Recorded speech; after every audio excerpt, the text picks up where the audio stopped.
Right now, they got an enemy. If they get rid of their enemies, they're going to have to find a new one. Might be you.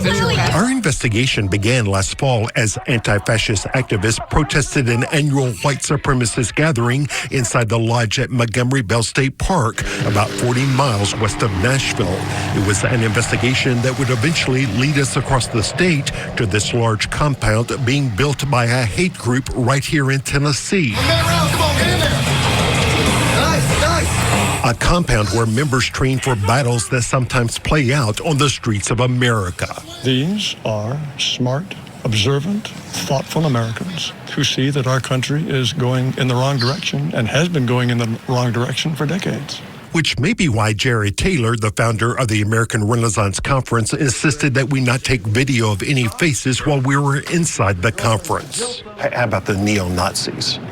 I don't even know a neo-Nazi. That is absolutely false.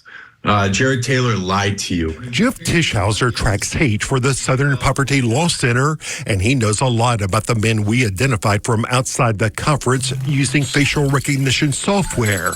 Men like Thomas Rousseau. Nationalism is natural. Patriotism is inevitable. Rousseau, seen here during a demonstration in Nashville last summer, heads the Patriot Front, one of the largest organized hate groups in the country. Known for their flash mob protests that suddenly spring out of the backs of rental trucks, members wear white gaiters to hide their faces.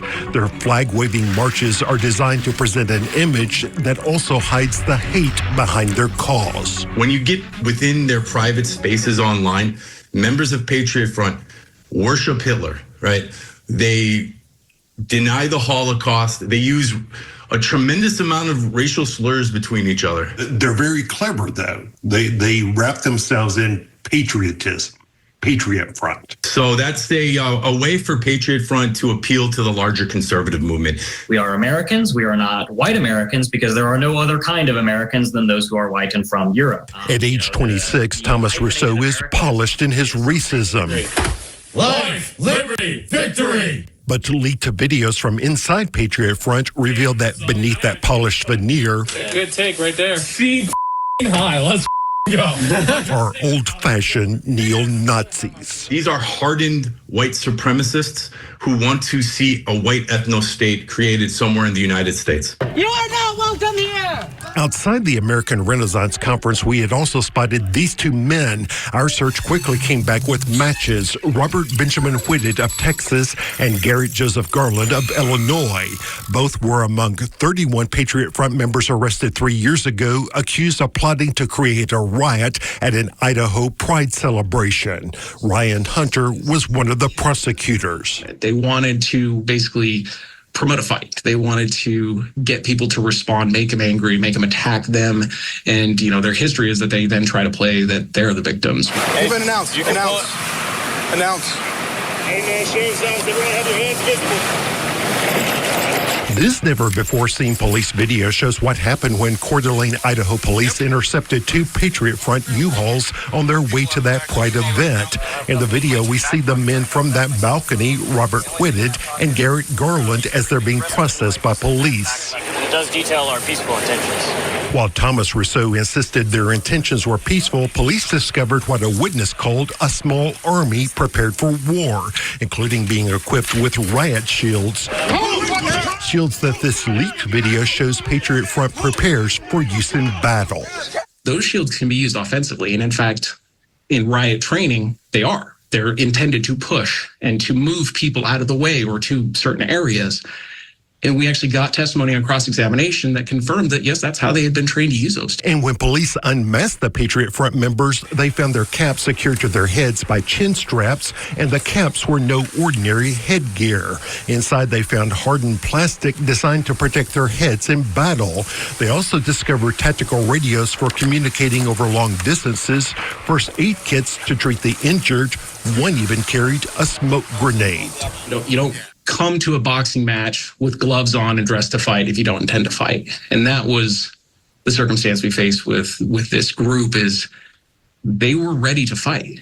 they were prepared to fight. They had trained to fight. And the group's ops plan indicated the Patriot Front Army would line up on the outskirts of the park and proceed inwards until barriers to approach were met. There, they planned to create what they called a confrontational dynamic. And during the testimony that we were able to elicit from them on cross-examination, they confirmed that people really they didn't consider those to be barriers that they would stop for. So you're saying if they encountered people at the Pride Fest, they were just going to plow through them? That was effectively what they said at trial. Which brings us back to Montgomery Bell State Park and another man we identified from the balcony. So Ian Michael Elliott is a longtime member of white power groups, including Patriot Front. Within Patriot Front, he's one of their lead recruiters. Ian Michael Elliott, we discovered, is one of the people behind this 122-acre Patriot Front compound in Tellico Plains, Tennessee, located between Chattanooga and Knoxville. When we flew over in Sky 5, it appeared to be very much still under construction. It appears that they're using this place to network and strategize. They're inviting, white supremacists from across the country into this compound to network and strategize. This photo, obtained by News Channel 5 Investigates, shows Elliott with Rousseau at that East Tennessee compound, hosting another white supremacist group from Texas. 3, 2, 1, fight! And this video posted online shows Elliott in a studio adored with neo-Nazi symbolism, training men for bare-knuckled battle that often leaves these Patriot Front warriors bruised and bloodied. Patriot Front will claim that they are nonviolent, but they're training in mixed martial arts. They're using their training in mixed martial arts to escalate confrontations and to hurt people. Which is exactly what happened to a musician who tried to confront the group in Boston in 2022. A federal judge recently awarded the victim $2.7 million in damages, although it's not clear he'll ever collect. Police video shows that when a Patriot Front U-Haul was stopped shortly after that incident, one of the people present was Garrett Garland. He's the one on the right at the American Renaissance Conference back in the fall. And this isn't your, granddad's KKK. This isn't the old school white supremacists. These guys are smart. I'll give them that little bit of credit, is they're smart in how they approach it. Ryan Hunter says he believes it's critical that Americans see beyond the images that Patriot Front would like to project, to see that what they represent is neither good nor American.